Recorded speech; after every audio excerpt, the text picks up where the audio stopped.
Episode 47. I'm the kind of person that says don't plan your life. Really? Of course not. That's very crazy. You plan to fail. Yeah, that's rubbish. Yeah. That's rubbish. Why? Welcome to the Muslim Life Hackers Podcast, the weekly podcast providing you with tips and tricks on how to hack your life and maximise its potential. And now for your hosts, Mifra Maroof and Maheen Malik. As we sail across the sea of life, so much. Assalamu alaikum. This is Maheen Malik here with episode 47 of the podcast. In today's show, we actually have a guest interview with Hamza Tzortzis.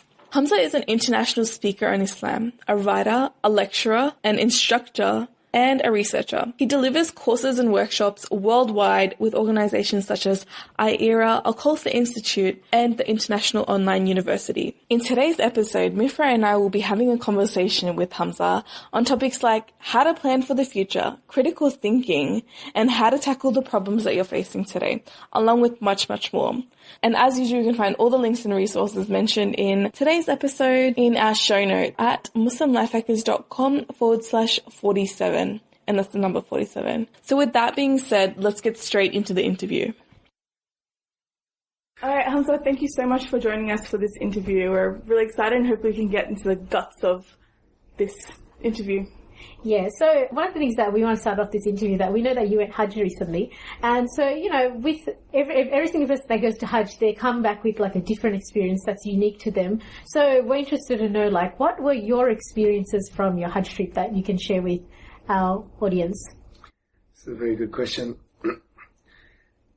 Hajj for me was what I call the de-individualization of the self. Oh, I'm not supposed to use big words like that, am I? Basically. Go ahead. Yeah, basically, I became nothing. Yeah. And in the midst of 3 million people, in that nothing, you actually find yourself. Because you strip away your kind of false identity and the illusions that you've built around your life, like, I am this, I am that, and so forth. So that was stripped away from me, and then I basically became nothing, and through that nothingness I found that I'm just an abid, I'm just a worshipper of Allah, a worshipper of Allah. And during Hajj, what you experience is actually a true sense of happiness, without sounding spiritual cliche, without it sounding like a cliche. And the reason I'm saying it's true happiness because nothing else matters apart from going to Mina, praying, reading Quran, going to Arafah, going to Muzdalifah, going back to Mina, doing the Jamarat, etc., etc. And you're like following a process. You're just following the command of Allah and the will of Allah. Just like the planets, they are in orbit and everything obeys a certain law and they have a certain function. And so you've basically stripped away all of the illusory aspects of your life, like your ego. Who am I? I'm a father, I'm a husband, I'm a teacher, I'm this, I'm that. It's all irrelevant, and you become nothing, and in that nothingness you find who you are, which is you're just a worshipper of Allah, and you become really happy. Then when you come back, you get depressed. Yeah, you have that like withdrawal symptoms. So this is kind of like what you've been talking about recently in your talks and courses about awakening the fitra. Maybe. That's a good link. Well, what we talk about in concerning awakening the fitrah, we talk about that there is something within us that Allah has created according to the traditions in Sahih Muslim and other places, and in the Quran itself, where Allah has created something that is natural and unchanging, that acknowledges Allah and wants to worship Him. So this is what you call the fitrah. Other ulama, like Ibn Qayyim al-Jawziyah, Ibn Taymiyyah and others, they said not only is it the natural disposition to worship Allah and to acknowledge Him, but also that we're molded to be in line with the Islamic ethics and the Islamic tradition, Islam. So that's the fitrah. And the way to wake up the fitrah is essentially doing things like going to Hajj. I'm not saying Hajj is a calamity, because in the Quran you see that there are various ways of waking up or triggering the the fitra to awaken. And those are to ponder, to reflect on the Quran, to engage with Islam in that manner, but also to experience calamities and problems and hardship. And Hajj is a hardship. So that is like a window of opportunity, a spiritual window of opportunity for you to open and for you to reach Allah and come close to Allah. And at the same time, it awakens who you are. So when I went to Hajj, and many other people have experienced this, you just realize that you're nothing but that nature. So you strip away all your illusory identities and your ego, and then all you have left is nothing with your fitrah. And it's saying, hey, I want to worship Allah. You're just there to do like your job kind of Yes. thing. So this is really interesting. But it's more profound than that. More profound than And the reason it's more profound than that is because it's like when Allah says, those who forgot Allah, Allah will make them forget their own selves. So in a way, our self-identity is contingent, dependent on remembering Allah. So it's that when you remember Allah, and when you find Allah subhanahu wa ta'ala in your life, you'll find yourself. Yes, exactly. Pretty much. Exactly. That's really interesting.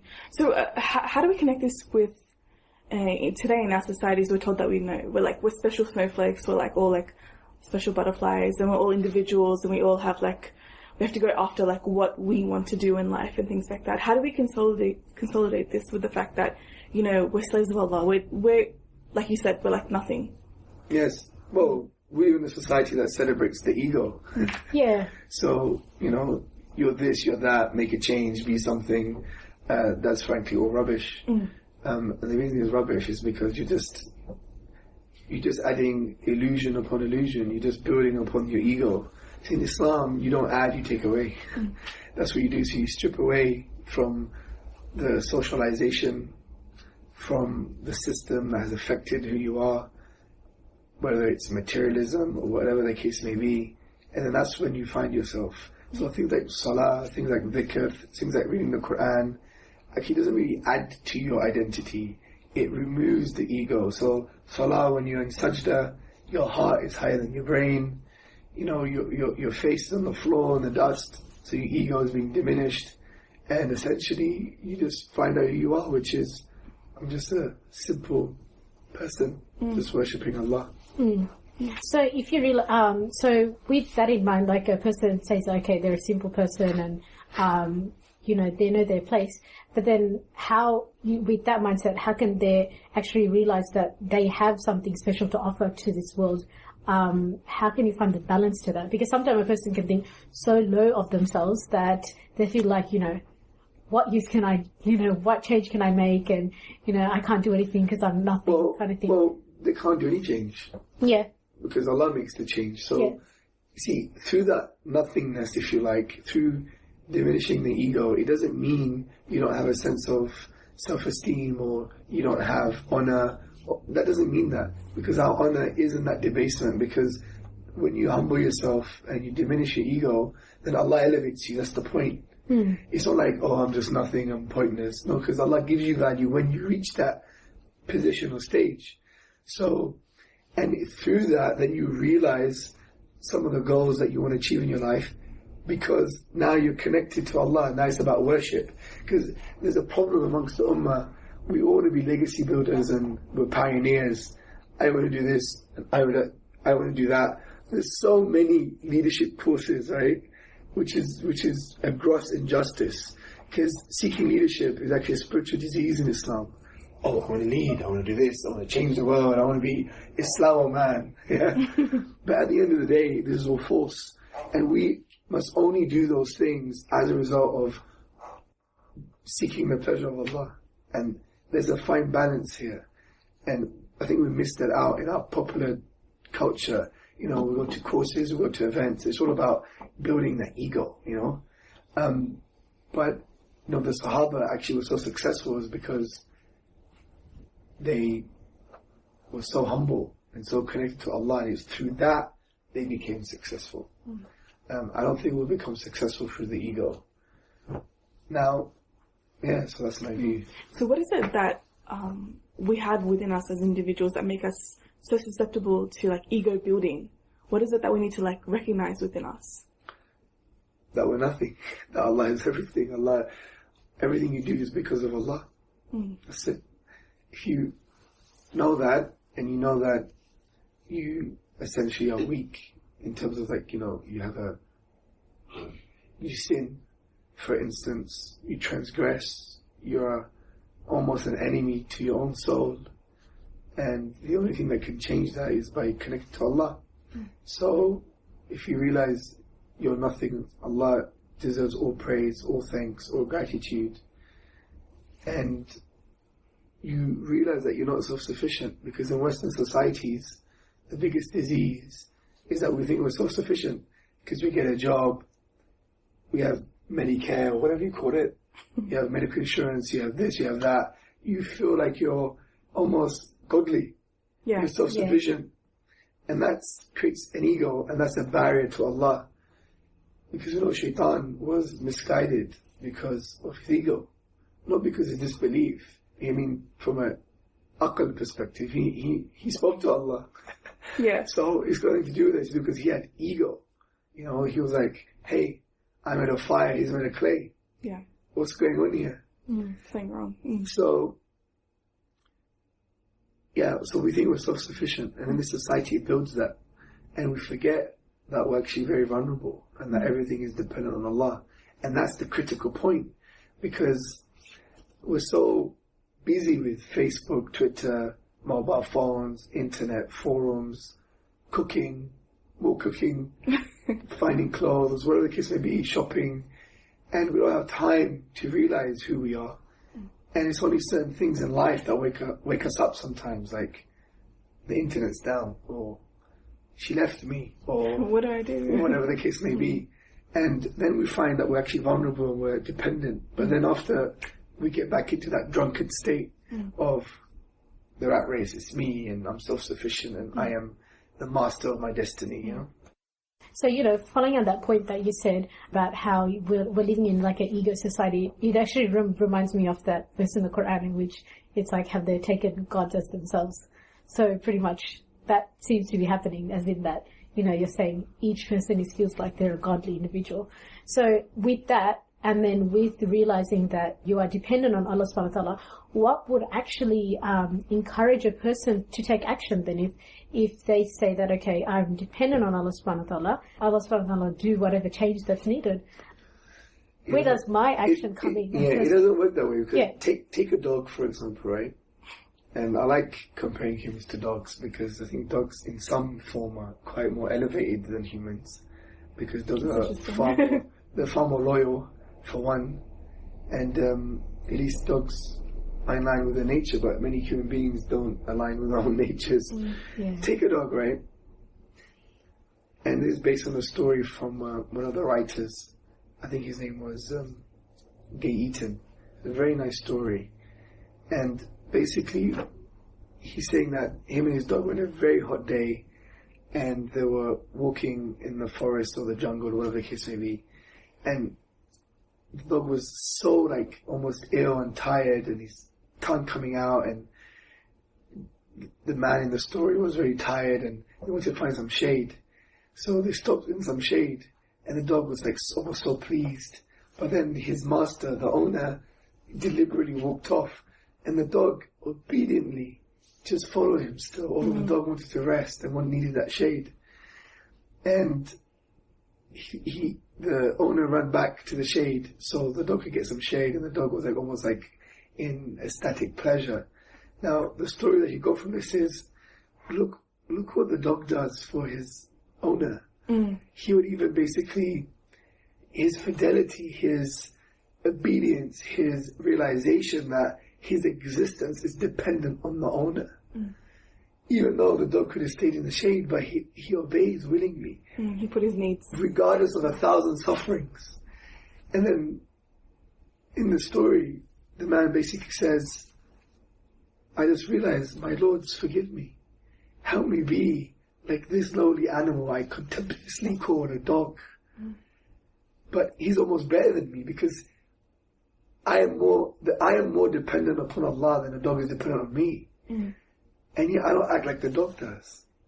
You see? Yeah. It is profound. So when you understand true dependency, then you do everything your master says.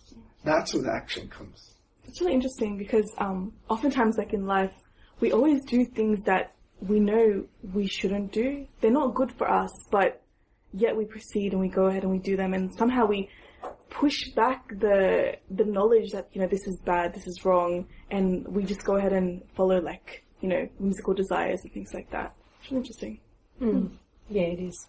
So yeah, just shaking things up a bit and connecting back with what you said, how we awaken at times in our life.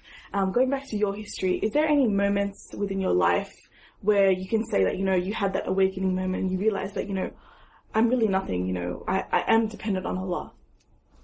Yeah, there's a few. I remember before I was Muslim, I had a friend who was Muslim, and I remember it was in my mum's living room, and he would say, we do things for the sake of God.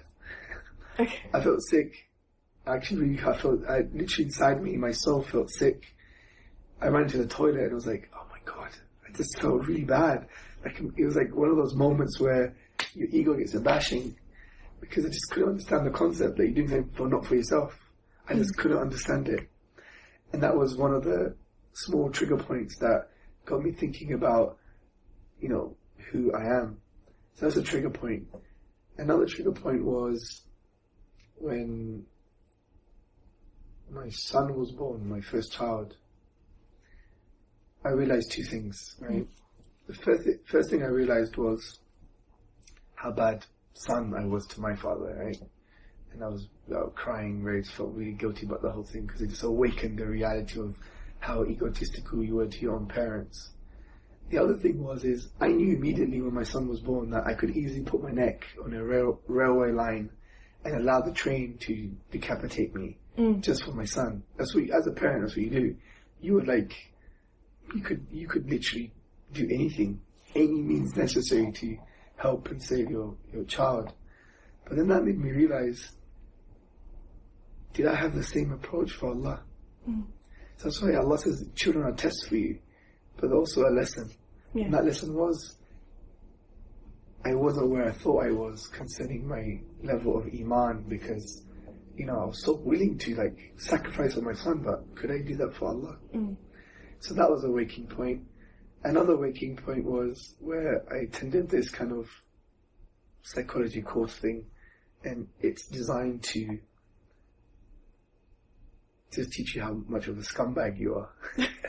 As most psychology does teach you. You're a scumbag. You have the power to change the relationships in your life. Don't blame others, blame yourself. And then because there's about 200 people in the room and they all have the same experience, you see your life in them as well, and it becomes really real. So that was a waking up point. It made me realize everything I've been doing, probably doing for the wrong reason, and it's all ego. So after that, I went for a humility exercise, or a set of humbling exercises, like apologizing to people and blaming myself, even when I didn't deserve the blame, but stuff like that. It was good training. That was a waking up experience. Also, just before I converted to Islam, where I knew Islam was the truth intellectually, but I wanted to become a Muslim, and I became a Muslim when my friend talked to me about death, but in such a real way, a profound way, that I internalized that information straight away. So that was a waking up point, thinking, okay, I need to make a decision because there are implications. Every day is a waking up point, really. Every day can be, if you reflect on your day properly, for sure. Every day should be an awakening day for a Muslim. They shouldn't just wait for like a calamity. No, of course not. I mean, because if you adopt the art of reflection, then every day becomes a new day. Yeah, for sure. Like, I don't really remember what happened yesterday or 2 days ago, a week. I trained myself like that. And even like I could argue with someone at home, or like my mom or dad, and it didn't happen. Like, Monday comes, it didn't happen. Like, it's like that. It's like, it's almost meaningless. And I think a Muslim to be successful spiritually, everything is meaningless unless Allah gives it meaning. I think we get a lot of problems because we give our own meaning to things. Yeah. Oh, but she said this about me. How dare she? Calm down. Who the hell are you? So what? Mm. You know, her ends might be better than yours. Yeah. Right? You might have minor shirk in your heart. What's wrong with you? Relax. What is the meaning Allah is giving you here? Find out what Allah intends for you and find out what meaning He wants in this situation, which usually is just shut up and forgive her. Yeah. But we don't do that because we give so much meaning to it. We give so much meaning to it. So if you follow that general rule, everything is meaningless unless Allah gives it meaning, then you'd be like the Prophet ﷺ, where he would never demand his right. He would only get angry for the rights of Allah. And I believe other people. By himself, he wouldn't care. He wouldn't care. Okay. That's a very interesting perspective to put it.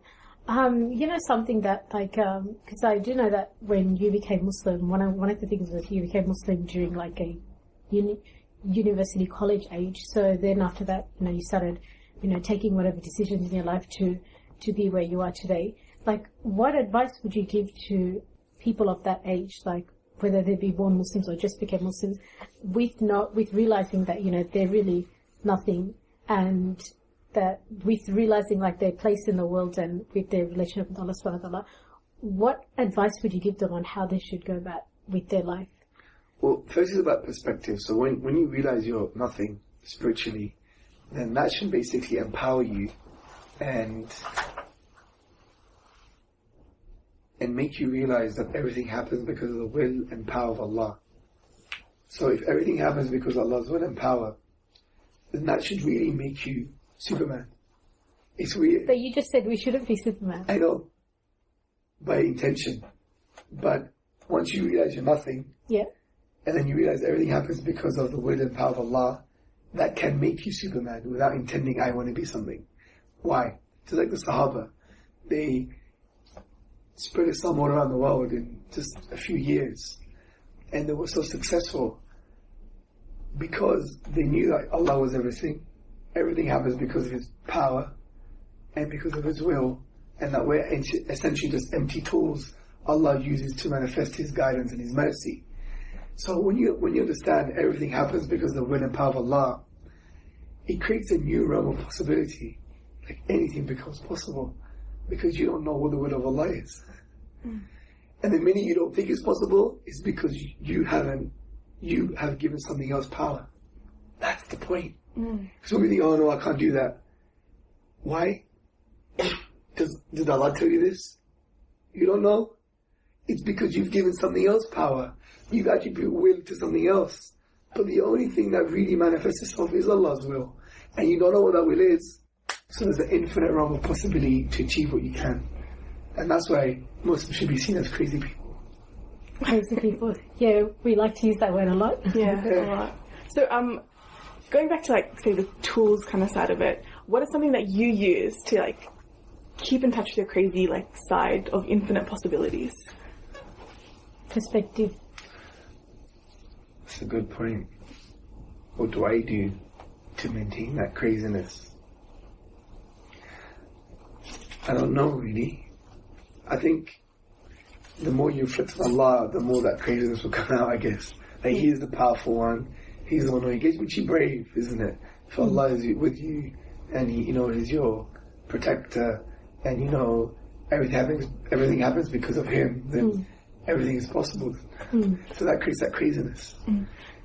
So, like, knowing that, okay, so there are infinite amount of possibilities in the world, how does one know what direction to go to then? I mean, because you said that they should go to the leadership courses and whatnot. No, I'm not saying they shouldn't go, but I'm saying we live in it's a spiritual crisis that we need, that everyone wants to become a leader. Yeah. I mean, before you become a leader, you have to be a good follower. Yeah. There's not one course on how to become a good follower. Isn't that an indictment to our spirituality? Yeah. And I blame some of the so-called teachers. Come on, you haven't taught them to be good followers, and you're going to teach them to be leaders? Some of these guys can't even do their own shoelaces. They can't even cook their own curries, and you're going to make them into a leader. Some of they're mothered so much, whether they fall over or they're upset or whatever, they're so mothered, and you're going to create these babies into leaders. I don't care what age he is. usually they're still babies. Anyway, rant over. The point is, what was the question? Tools that you use. Tools on what you use, but also how do you know what direction to go to? Yeah, Infinite possibilities. I'm the kind of person that says don't plan your life. Really? Of course not. That's But very if you don't crazy. you plan to fail. Nah, that's rubbish. Yeah. That's rubbish. Why? Why? Because Allah's plan is always going to come into play anyway. Plan your life in pencil. Because Allah will just rub it out for you. Trust me. You're taking directions that you don't know. Just walk to Allah. He will hurry. Khalas. That's my humble view. Don't get me wrong, we should have a vision for ourselves, for the sake of Allah, and want to do things for the sake of Allah. But I follow the kind of view that, you know what? Have a very fuzzy direction, like somewhere there. It's clouded, you don't know where you're going. Allah will direct you. And you see that in the story of Yusuf alayhi salam, that, you plan, but Allah plans. Allah's plan will always dominate. So, what you should really do is make dua that what Allah has planned for you is good for you. And that should be the case. And do your best. I didn't plan what I was going to be and do, what I've achieved, the small things I've achieved so far. No way did I plan that. It just happens because you're doing the work and you just... Now you may argue if you plan, then you could achieve more. It's really interesting because as a student, this is all that you'll do. Oh, that's what I was going to say. Quick uni. Yeah. Quick uni. You're not going to put that in your That's very podcast, are you? We're going to put it in. Let me tell you why you should quit uni. My mom's going to kill me. If you're not studying for something vocational like engineering, law, nursing, doctor, maybe pharmacy, but if you're doing things like pharmaceutical science, biology, history, all these subjects, sociology, quit. It's a waste of money and time. That's my view. Because you're just being a sheep reacting to the fact that everyone has to get a degree. Degrees don't make you intelligent. Western education teaches you what to think, not how to think. You could learn what you learn in sociology in the 3-year degree. You could learn that in at least 9 months, I think, with self-learning. With self-learning, and not only self-learning, but with buying your own books, your literature, studying, making your own notes, being motivated to learn. I've seen that in my life. I didn't study philosophy or theories of the mind or whatever. Yeah. But I'm able to articulate a case with an analytical professor. Yeah. And he says, I agree with 95% of what you said.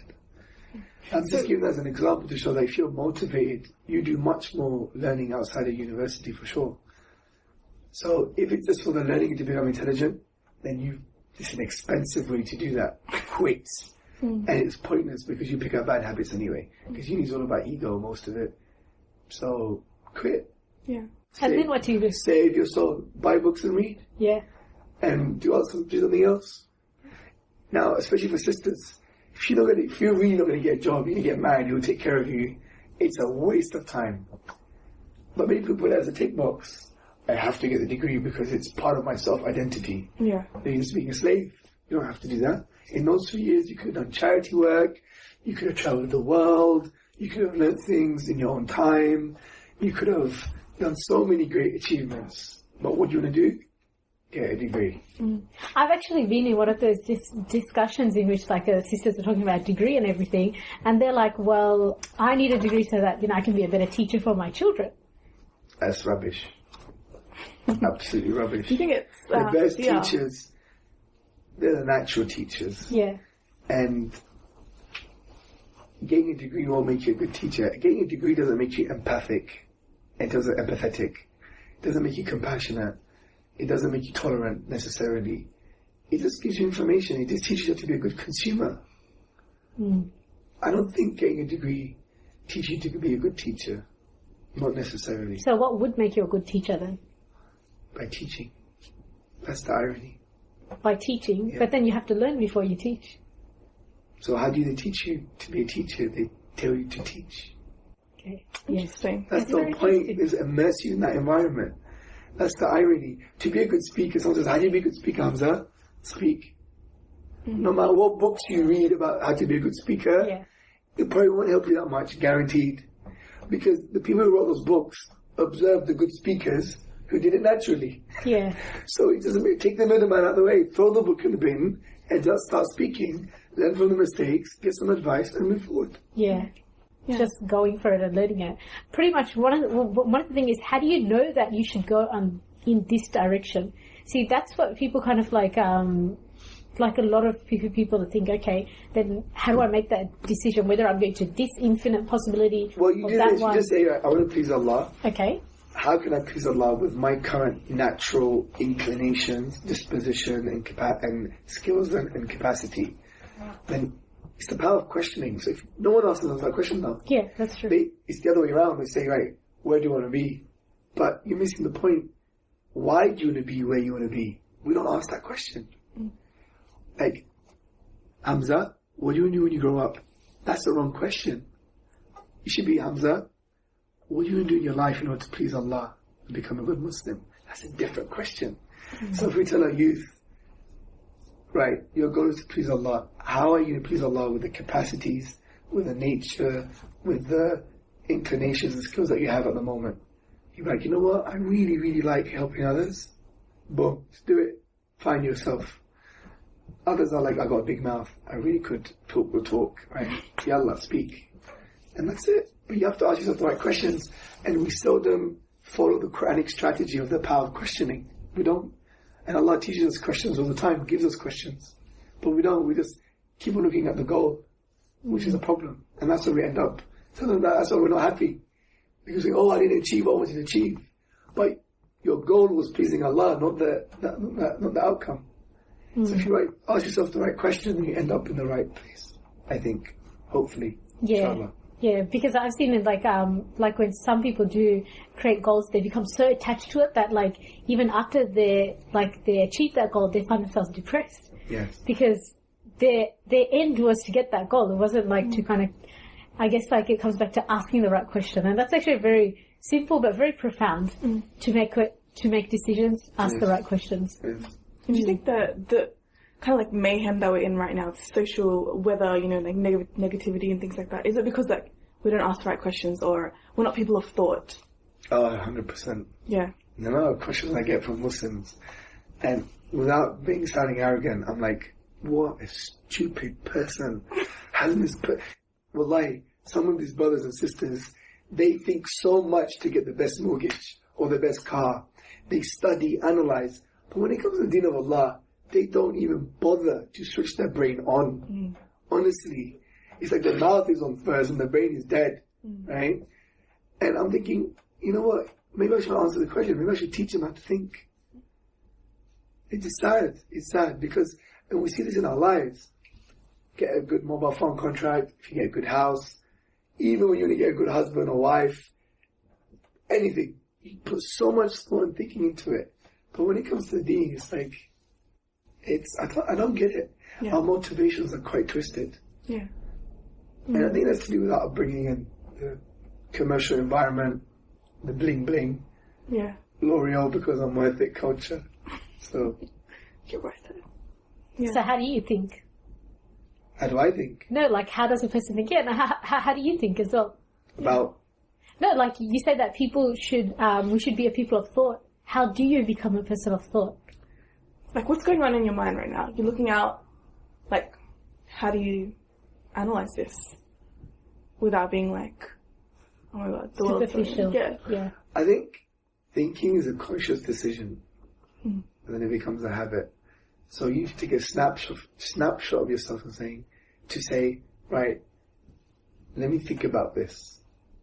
You know, when you ask questions and some people give answers straight away, I think that's naive sometimes, because you need to think about it. Yeah. And so we need to teach people just to be conscious and saying, right, let me think about this, which, again, the power of questioning. What are its implications? If I can't answer the question, does it really mean anything? Is this the right question? What do I mean by this? Or what does it mean? Etc. So ask the right questions about a particular thing. And, like for example, take the whole atheist narrative. Some atheists say, if God was eternal and before creation there was nothing but Him, what was he doing? And I'm like, he was doing what he was doing. And I always ask the question, if I can't answer that question, does that undermine God's existence? Sure. No. So is it really a valid question? Not really. If I said to you I was in the other room last week, you not knowing what I was doing, does it mean I wasn't in that room last week? You just get to be able to think, to get that question and apply it and extend it and manipulate it and try and apply to different scenarios, and the logic or the basis, the assumption behind the question, seek the assumption. Because Muslims we Muslims would get so overwhelmed by things, thinking that, oh my God, how does this affect my religion? The amount of questions I got on the Higgs boson, this particle that they found that makes up the Higgs field. The Higgs field was this field that was switched on in the early universe, and it gave particles mass. They're like, oh my God, God doesn't exist anymore because they found the particle. It was called the God particle. But the reason it called the God particle because before it was called the goddamn particle because they couldn't find it.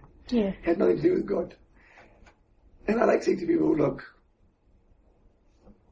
they found a particle. How does that undermine anything? Think about your question.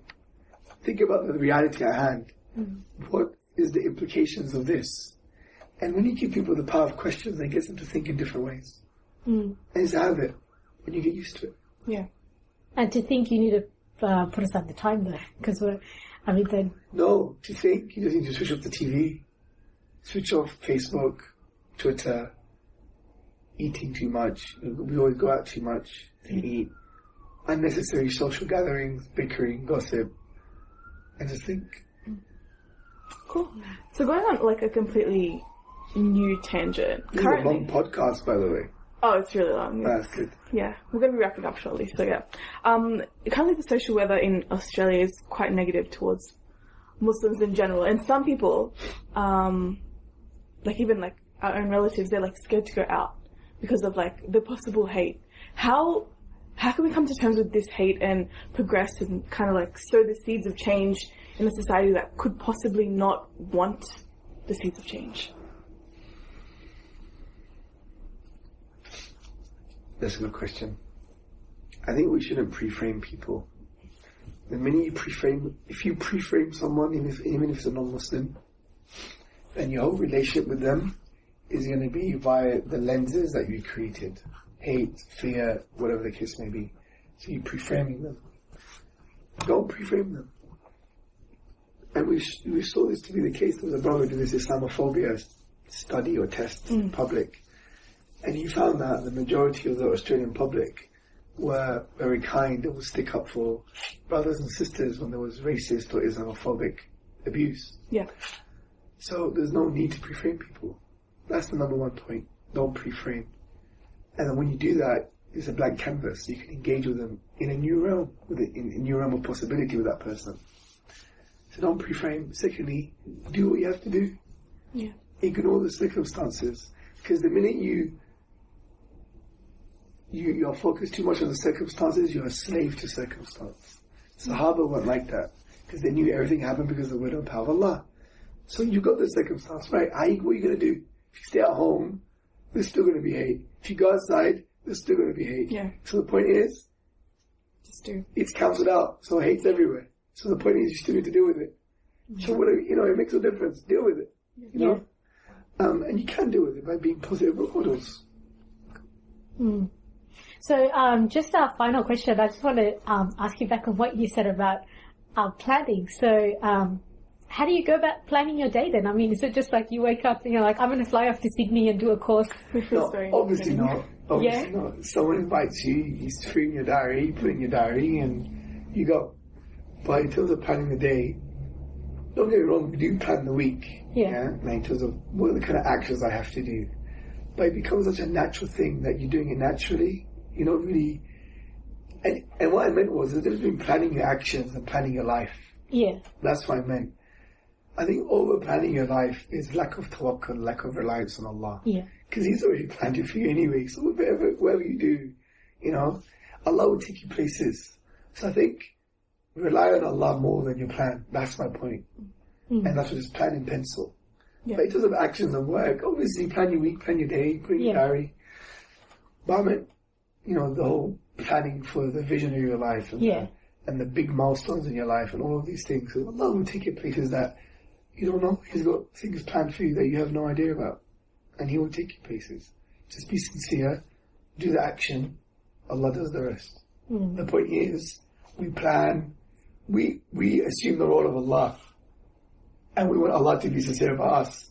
But we need to be sincere, and we need Allah to do the job, right? Yeah. Just to let His plan manifest itself. So be sincere and do the action. But what we do is, we plan, which is really Allah's job ultimately, and we want Allah to do the action for us, and we want Allah to be sincere for us. You see my point? It's a role reversal. Yeah. Which is a spiritual disease again. Confusion. Yeah, just have a quasi-plan, but be sincere, do the action. Allah would change it, make it better, add to it, take you places that you would have never imagined. I would never have realized.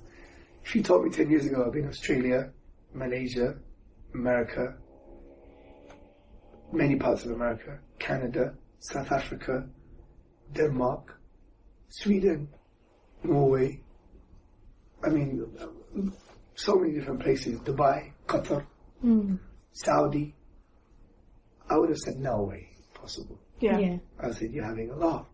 Yeah. So, but Allah took me there. So You think if I planned it, I would have went? Probably not. Yeah, probably not, because I guess what one person would think now, like, they can't imagine themselves doing it. So pretty much when it comes to like your day-to-day, like your day, your week, you plan it in so that, you know, you can get things done and be organized. But Yeah, I have very short-term plans. That's my point. Short-term plans. So 1 week, 2 week, maximum maybe a month. Yeah. Hardly, never more than a month. Yeah, but just generally for life, you pencil in it, and then you're just open to possibilities, pretty much. Yes. Yeah, okay. Because planning is what you call an iterative process. You're not supposed to follow the plan. It's iterative. It changes as the more action you do, the more you realize, oh, well, actually, I should be doing this. So plan is an iterative process. It can change, it can amend. It's just a mechanism to help you achieve what you want to achieve. Fantastic. That's a good balance. Unfortunately, that's all we've got time for today. Once again, thank you so much for joining us, Hamza. Our listeners will definitely, inshallah, benefit from this and more planning, more short term. So thanks again. Thank you so much again. Assalamu Alhamdulillah. Alright, so that concludes the interview with Hamza Tzortzis. Inshallah, you benefited from that and enjoyed the conversation that we had with him. I know Mifra and I really enjoyed it immensely and we learned a lot. And for more interviews like this one and access to our past and future episodes, make sure to get our mobile podcast app. You can get access to all the episodes and it automatically updates with the latest episodes that we have. Plus there's some cool features like you can download episodes and listen to them later without having to stream them. And you can email the show straight from the app. So make sure you get it from your local Apple, Windows or Android app store today. And to keep up with the latest Muslim Life Hackers and get access to exclusive content and previews to future Muslim Life Hackers projects, make sure to join our mailing list.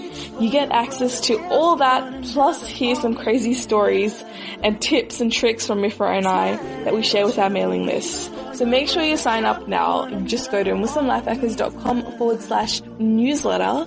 Alright guys, that's all for today. Until next time, aim high, take action, and be awesome.